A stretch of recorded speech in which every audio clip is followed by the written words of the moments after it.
Bonjour à toutes et à tous et bienvenue au Cryptos Technical Briefing. Chers amis, je suis ravi de vous retrouver dans un marché sous pression, dans un marché sous tension alors que le mois de septembre arrive. Bon écoutez, moi je vous donne tout de suite mon sentiment.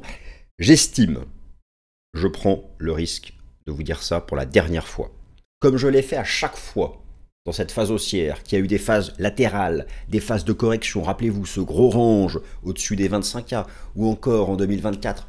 Cette phase de canal légèrement descendant sous les 70K, ou encore la correction en mars-avril dernier, systématiquement, ma position était de dire, cette correction n'est pas le début du bear market, il manque une dernière jambe de hausse. Le marché a fait une dernière jambe de hausse, une avant-dernière jambe de hausse selon moi, à 124K.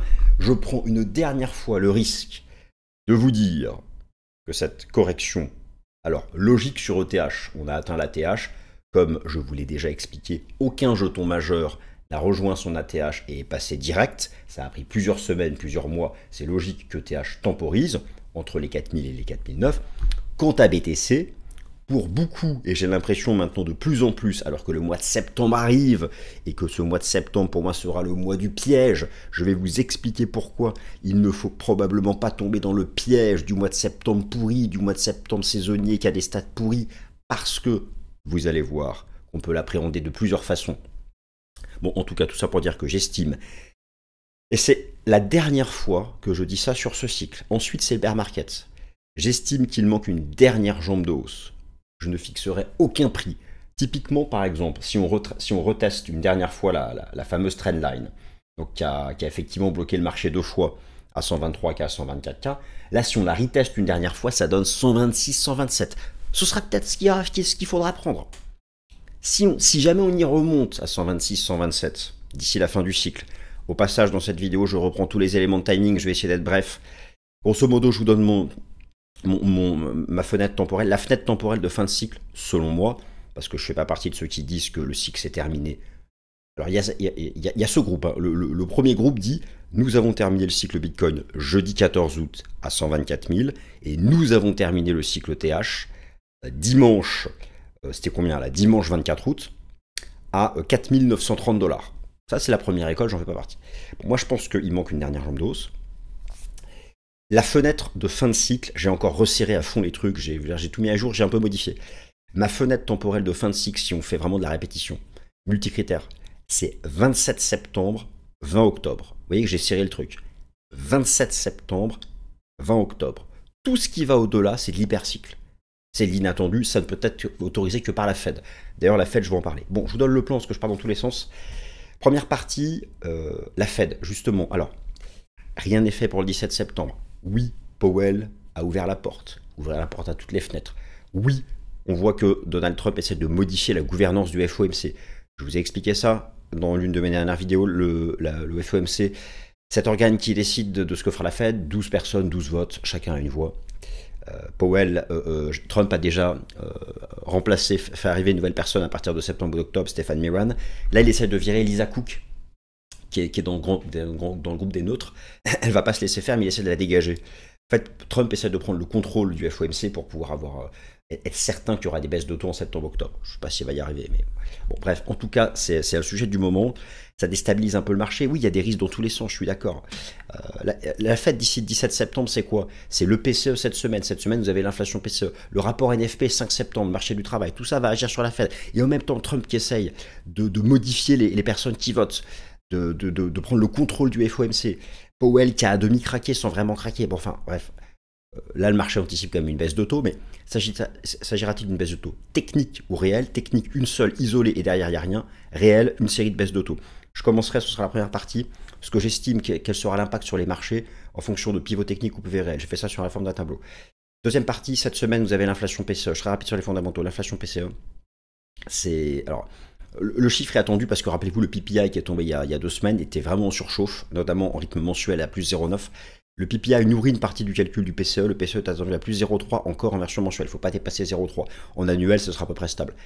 Aujourd'hui, alors cette semaine, si le PCE Core mensuel, taux de croissance mensuel d'un mois à l'autre, annuel, d'une année à l'autre, 12 mois glissants, copie me, d'accord, si cette semaine, le PCE Core est à 0,5, 0,6, on est mort. Troisième partie, le cœur de la vidéo, septembre. Le piège de septembre. Tout le monde annonce la baisse en septembre. Moi, je connais ce cycle, il piège le consensus. Donc, plus le consensus annonce une chute en septembre, plus la probabilité que ça pump augmente. Pas forcément dès le 1er septembre, mais imaginons que le marché se fasse peur la fin août et jusqu'au 3-4 septembre où tout le monde dira ça y est, c'est la fin du monde, c'est la fin du monde, et boum, et on se refait la remontée de fin septembre jusqu'à mi-octobre et on termine le cycle. C'est une possibilité. En tout cas, moi j'ai ma fenêtre temporelle, 27 septembre, 20 octobre. Donc là, on n'y est pas. Donc je vous montrerai en fait que septembre peut être bullish si on a une autre perspective que la perspective calendaire, et notamment la perspective halving et la perspective en tenant compte, en alignant les cycles sur le nombre de jours depuis le point bas en fait, depuis le point bas du dernier bear market, donc en fait leur nombre de jours absolu. Et ces deux approches-là nous disent que ça pump en septembre. Pas du 1er au 30, mais ça peut pumper du 5 au 6 au 30. Par contre, le calendaire nous dit exactement le contraire. C'est pour ça que c'est passionnant. Bon, timing de cycle, donc je reprends tout, 4e partie. Ensuite, 5e partie, ne pas confondre saison ETH et saison des altes. Nous ne sommes pas en saison des altes, nous ne l'avons jamais été. Nous sommes, alors, peut-être en première partie de cycle, en 2023 notamment, entre octobre 2023 et mars 2024, la profondeur des altes avait pumpé. Des niveaux de prix, je pense qu'on ne verra jamais, pas sur ce cycle. Par contre, là, nous ne sommes pas en saison des altes, même si la dominance de Bitcoin a chuté depuis le début de l'été, nous sommes en saison ETH. D'ailleurs, ETH a rejoint son ATH. Ça faisait partie des derniers majeurs après BNB, après Solana, après Bitcoin. Après, il m'en manque une, après Solana, j'en ai oublié une, je sais plus, XRP, tous ont rejoint leur ATH avant, et ensuite on fait une pause, ETH, donc logique, une pause, voilà, donc pas de stress sur ETH. Alors ETH n'ira pas à 10 000 sur ce cycle, hein. Ça, plus vous entendez que ETH ira à 10 000 sur ce cycle, moins il ira. Non, moi ce qui me paraît logique, alors je pense pas que les 4930 soient le haut de ce cycle, mais voilà, va toujours 5005, 6000, enfin on verra. Et ensuite, et puis voilà, et puis on regardera aussi les jetons sur le plan technique, c'est parti.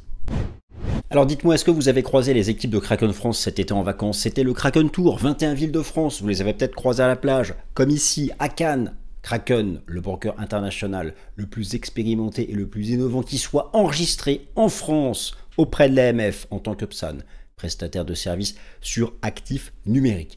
Vous savez ce qui arrive prochainement en Europe et en France pour les clients de Kraken?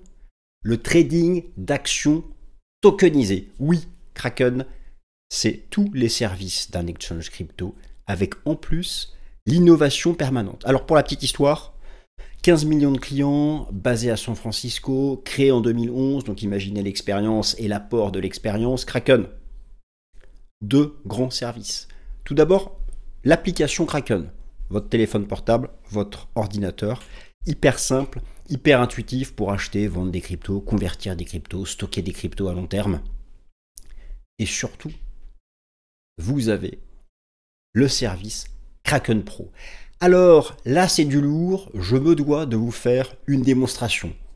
Dans les deux cas de figure, vous souhaitez être accompagné, service client, 7 jours sur 7, 24 sur 24. Plongeons dans Kraken Pro. L'application Kraken, et découvrons ensemble l'application Kraken Pro. Kraken Pro avec la profondeur du carnet d'ordre, tous les ordres de trading pour optimiser votre entrée et votre sortie du marché, les graphiques TradingView, ou encore tous les jetons classés dans des catégories, sans oublier le trading avec effet de levier, chers amis. Pour en savoir davantage sur l'application Kraken, sur l'application Kraken Pro et sur tous les projets innovants qui arrivent comme le trading d'actions tokenisées, visitez mon lien en description et faites-vous votre propre opinion sur les services de Kraken. Nous démarrons donc par ce fameux mois de septembre et on commence par un point technique sur le cours du BTC. Alors bon, commençons par ce qui fâche, vous la connaissez, je vous la présente plus. Cette trendline, la trendline du cauchemar, bon, elle est là, tout le monde la connaît. Sommet du cycle lié au halving de 2016. Sommet du cycle lié au halving de 2020. Et donc potentiellement sommet du cycle lié au halving de 2024. Alors attention, ce sont des bougies japonaises en données hebdomadaires. Celle-ci est en cours, elle n'est pas clôturée. Naturellement que nous aimerions voir cette semaine, donc à la fin de la semaine, dimanche, au pire les 109 tenir, au mieux le niveau des 113. Casser les 109, casser les 113, on va pas se mentir, c'est un vrai rejet. Ça va donner un argument hyper solide à ceux qui pensent que le sommet de cycle a bien été fait le jeudi 14 août à 124 000 $, à partir de... J'arrive sur le mois de septembre, juste, je commence par ça, j'évacue le sujet technique. À partir de quel prix, à partir de quelle rupture technique je capitule? C'est les 100 000. Je considère que le cycle est terminé définitivement à 124 000 $ si le marché enfonce le couple EMA 200, SMA 200. C'est un peu au-dessus des 100 000. En gros, c'est cette zone de prix, quoi. C'est cette énorme zone de prix. Sous EMA 200, sous SMA 200, c'est terminé. Sous la 20 semaines, sous la 30 semaines, franchement, enfoncer tout ça en données hebdomadaires, ça va compliquer la situation. Nous n'en sommes pas là. Bon, déjà, l'enjeu de la semaine, c'est d'arriver à tenir, vous voyez, en données hebdomadaires. Ce qui avait interrompu le cycle précédent, c'est lorsqu'on casse un support weekly. Là, à l'époque, c'était le niveau des 59 000 $. Là, vous voyez bien que le support weekly, c'est ce niveau des 109 000 $. Casser 109 000 $, c'est faire quelque chose d'assez inédit, hein, c'est interrompre ce cycle de creux et de sommet ascendant. Donc voilà, c'est l'enjeu de la semaine, tenir les 109 000 $. Mais moi, je considère que voilà, tant qu'on est au-dessus de MA 200 et SMA 200, le cycle n'est pas terminé. Bon, venons-en au mois de septembre. Alors, forcément, le mois de septembre fait peur. Le marché a déjà perdu 12% depuis son plus haut. Prenons les choses de manière déjà bête et méchante. Effectivement, le mois de septembre... Attendez, j'arrive avec des choses plus précises. Le mois de septembre est un mauvais mois. C'est le pire de tous pour le cours du Bitcoin, d'un point de vue de la saisonnalité, tout comme le mois de septembre est le pire de tous pour la performance moyenne du S&P 500. Ce sont des moyennes, ça n'a pas lieu toutes les années, mais ce sont des moyennes. Donc effectivement, c'est pas bon pour le S&P 500, c'est pas bon pour le BTC. Sauf que par exemple, prenez les 2 derniers mois de septembre, 2024 et 2023, 2 mois en hausse, qui ont suivi justement un mois d'août baissier. Ce fut à ce moment-là des pièges.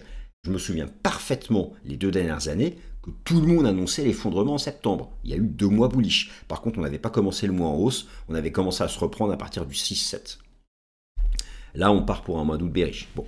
Mais effectivement, d'un point de vue donc purement calendaire, donc je vais vous remontrer ça aussi différemment. Voilà. Là, vous avez la comparaison des cycles.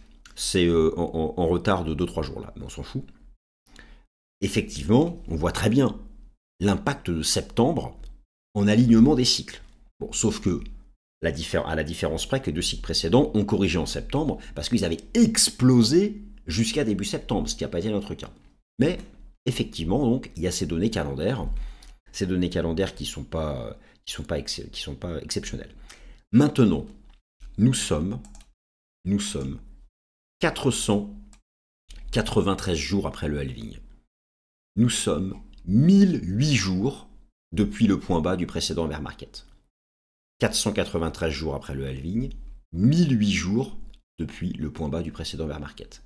Maintenant les amis, je vais aligner les cycles, non pas sur le plan calendaire, mais en tenant compte du nombre de jours après le halving et en tenant compte du nombre de jours depuis le point bas du précédent bear market. Et là, c'est complètement différent. Ici, vous avez l'alignement des cycles en tenant compte nombre de jours depuis le point bas du précédent bear market. Et bien, vous constatez que nous arrivons dans une zone où les 2 derniers cycles pumpaient et ils ont terminé au même moment. Rappelez-vous, ils ont terminé en tenant compte du nombre de jours, c'était à peu près, là je fais la moyenne des 2 derniers cycles, j'ai dégagé celui-là, 1064 jours depuis le point bas du précédent bear, 1064 jours, ça fait, les 2 ont terminé à peu près en même temps.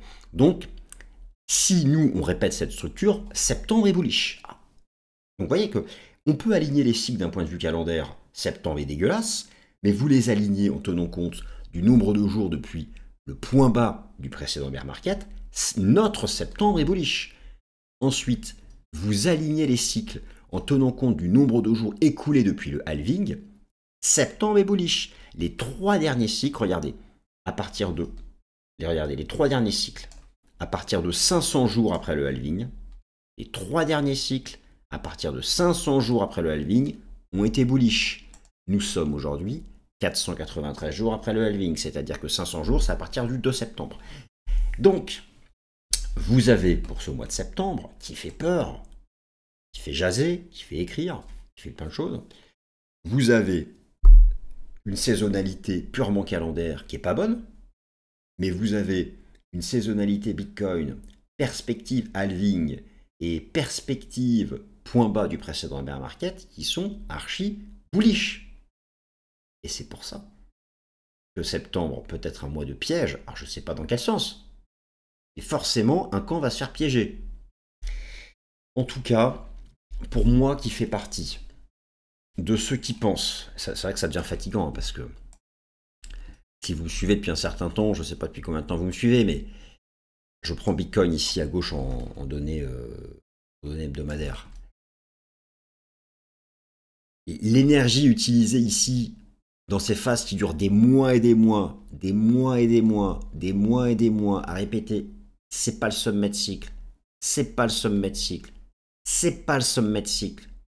Et on a fait un nouveau plus haut, et on a fait un nouveau plus haut, et on a fait un nouveau plus haut. Là, je pourrais arrêter. Je pourrais arrêter.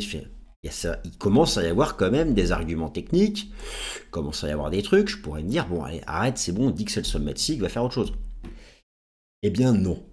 Je vais prendre le risque de dire qu'il manque une dernière jambe de hausse. La dernière. Et s'il vous plaît, si elle a lieu, faites-moi le plaisir de profiter de cette dernière leg pour prendre vos profits, sécuriser tous vos gains, parce que si Bitcoin revient à 125 000, 126 000 $, tout le monde est en gain, c'est impossible d'être en perte sur un record historique. Parce que derrière, on aura le vrai bear market, d'accord? J'espère qu'il n'a pas commencé. Bien sûr que j'ai encore des arguments pour dire que cette jambe de baisse là qui a commencé n'est pas la première jambe de baisse du bear market.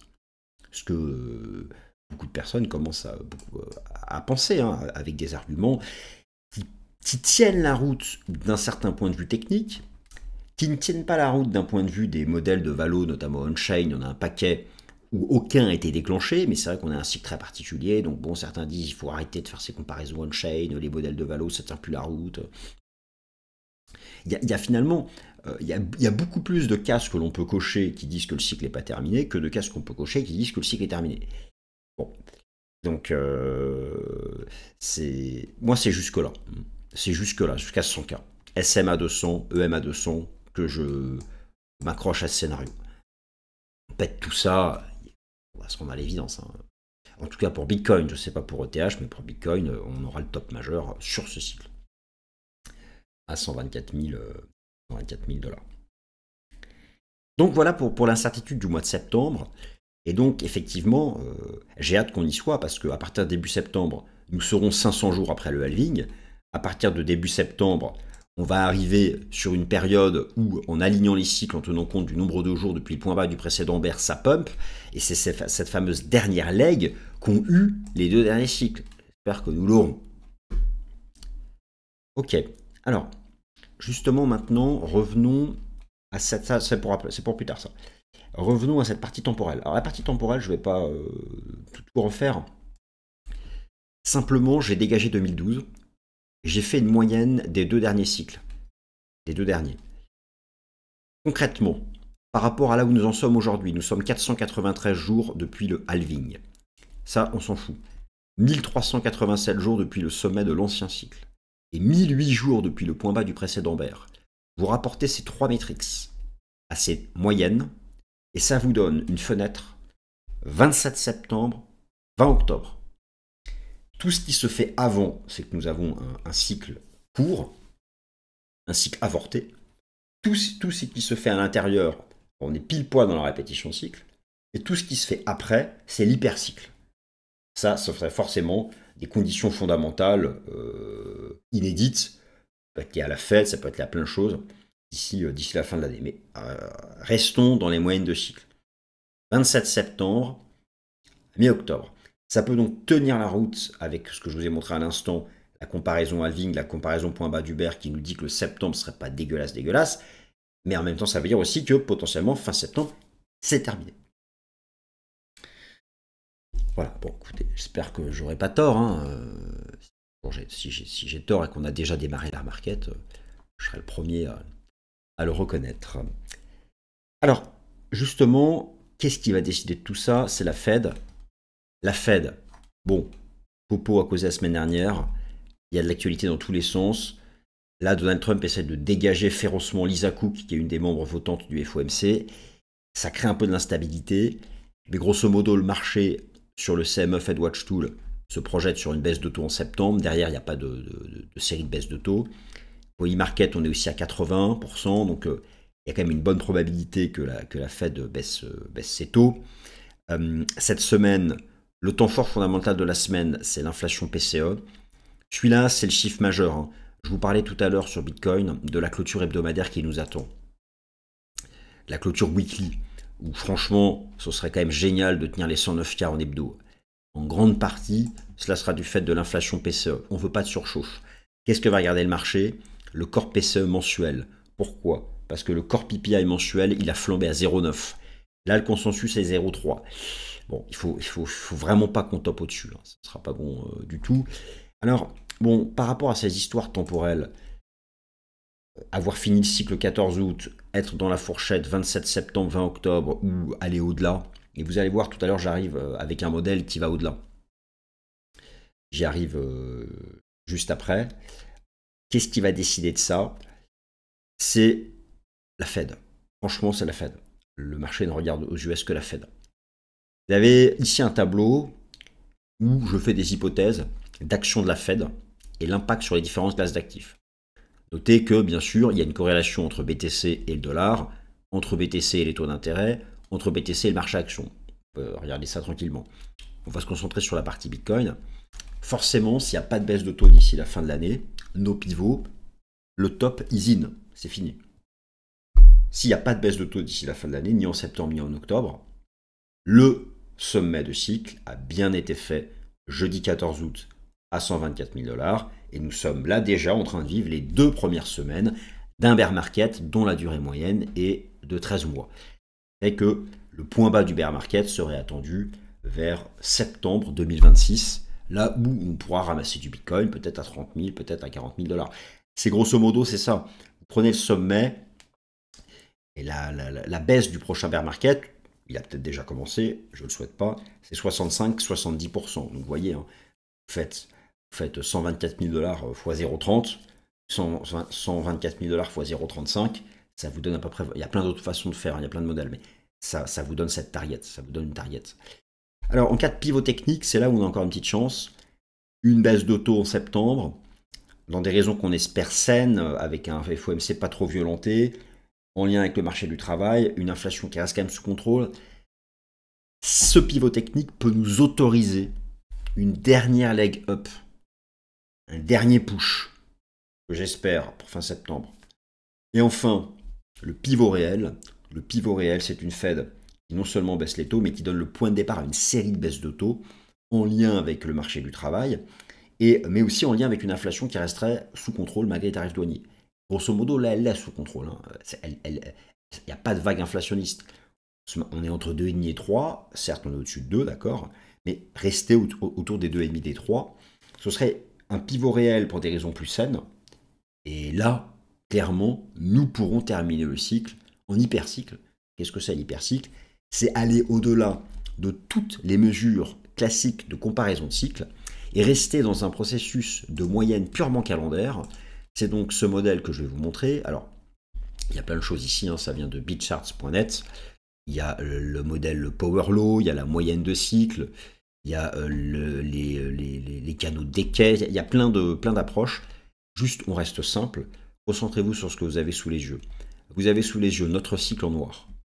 En bleu, vous avez la moyenne intercycle, c'est-à-dire la moyenne des 3 précédents cycles. Et cette moyenne des 3 précédents cycles, vous voyez bien que si on continue... Alors d'ailleurs, pourquoi est-ce qu'on s'est mangé en 2023, 2024 un méga range? Ou pourquoi, après la victoire de Trump, on a bloqué au niveau des 100K et qu'on s'est tapé une correction? C'est parce qu'on était largement au-dessus de la moyenne et qu'il fallait donc un retour à la moyenne. Il y avait un excès, on était parti trop fort, trop vite.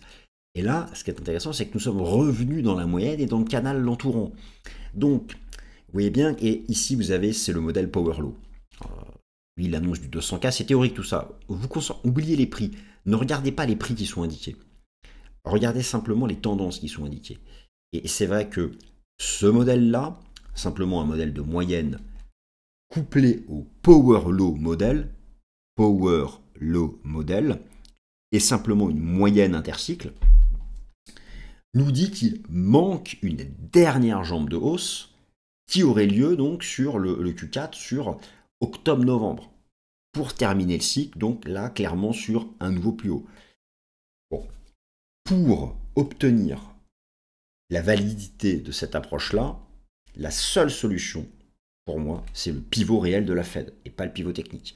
Donc ce sont des conditions fondamentales qui sont quand même encore compliquées à réunir. Alors, un mot rapide. Oui, alors, saison des altes, saison TH, il ne faut pas confondre.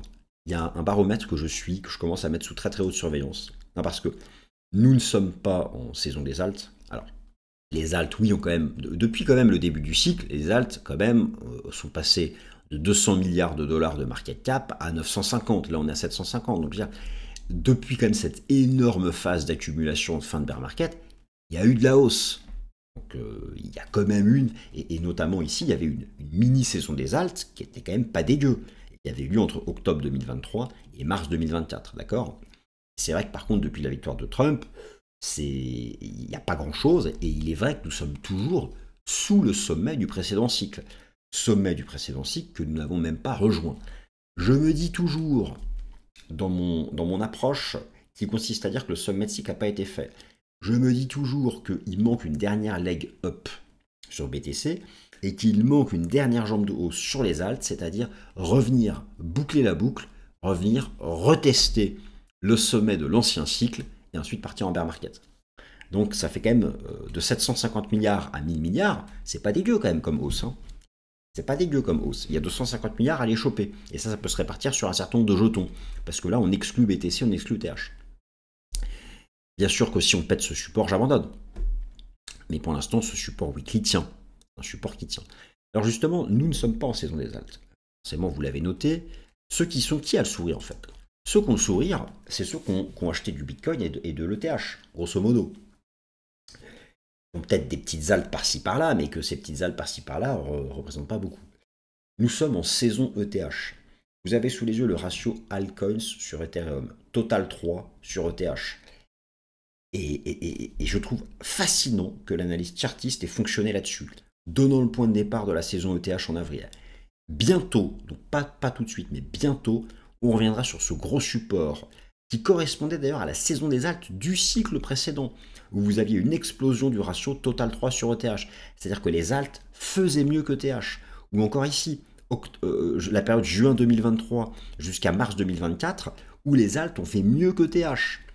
Donc on revient sur cette zone-là, mais on n'y est pas encore. Et franchement, lorsque le ratio va revenir ici, je m'attends à un moment où les alts vont faire mieux que TH. Ça peut peut-être justement être le moment où nous aurons cette dernière leg up de cycle. Après, donc, on se fait peur en août et on a quelque chose de pas dégueu en fin de cycle. Donc, il va falloir un peu rester prudent sur cette fin du mois d'août, parce qu'il y a de l'actualité dans tous les sens. Il y a la Fed, il y a Lisa Cook.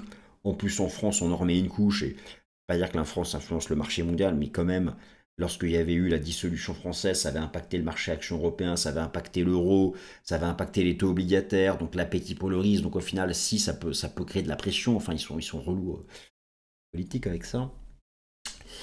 Mais bon, ça c'est un graphique un peu de lueur d'espoir qui va un peu dans le sens d'un dernier truc sur les altes.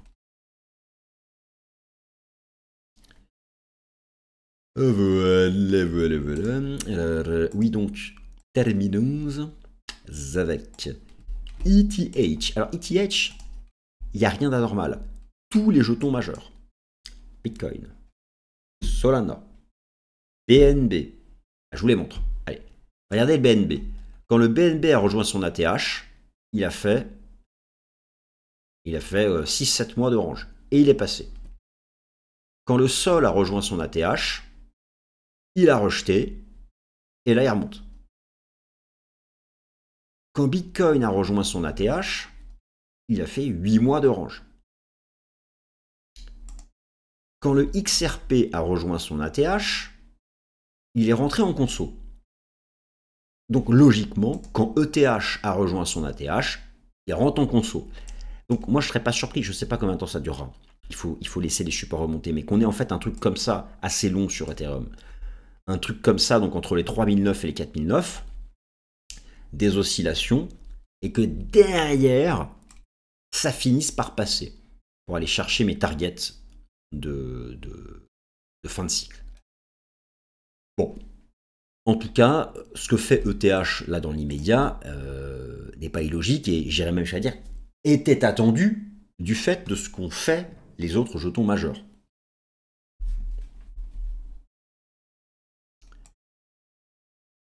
D'ailleurs, le BNB, lui, a cassé ici son ancien record. C'est vrai qu'il n'a jamais retest derrière, ça reste aussi une possibilité. Mais lui, il reste bullish tant qu'il se maintient au-dessus de ce niveau en weekly. Et je termine par un mot sur Tao. Alors Tao, je sais que c'est un peu un jeton à la mode pour 1000 raisons fondamentales. C'est un TAO, pardon. Sur le plan technique, je ne suis pas hyper inspiré parce que c'est un énorme range. Alors là, on a une impulsion. On voit très bien que le marché a fait un reversal, mais il y a une déception parce qu'il ne prend pas la direction heading, tout le haut du range. La seule chose qui me semble évidente sur le plan technique sur TAO, c'est ça. Il faut être simple avec l'analyse graphique, il ne faut pas chercher des choses, c'est qu'est-ce qui saute aux yeux. Et l'information qui saute aux yeux, c'est le support, c'est la résistance. Ensuite, à l'intérieur, on peut essayer de trouver des trucs. Mais essayer de trouver, c'est tout de suite, on va dans un biais. Donc éventuellement, on a une compression en triangle, qui pourrait être à la fin un truc de continuation, mais ça tient la route uniquement parce qu'on a eu la baisse récente que j'ai pu tracer ce trait, mais si on passe en dessous, on ne tracera plus le trait. Pour valider ça, il faudrait déjà un début de rebond, qu'on repasse par ici, et là, peut-être qu'on pourrait se dire, il y a peut-être un triangle de continuation qui permettra d'aller plus haut. Vous voyez, donc on verra.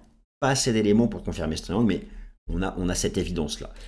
Donc les prochaines séances vont permettre de voir. Si on commence à se reprendre, là on pourra parler d'une compression qui peut être une compression de continuation. Pour l'instant, on n'a pas assez d'éléments. Voilà les potos, ainsi s'achève le Cryptos Technical Briefing. Et donc pour conclure, moi je pense toujours que les 124 000 $ ne sont pas le haut de cycle, et je suis preneur de tous les arguments de ceux qui pensent le contraire. Parce que nous sommes dans une période passionnante. Merci à tous, salut.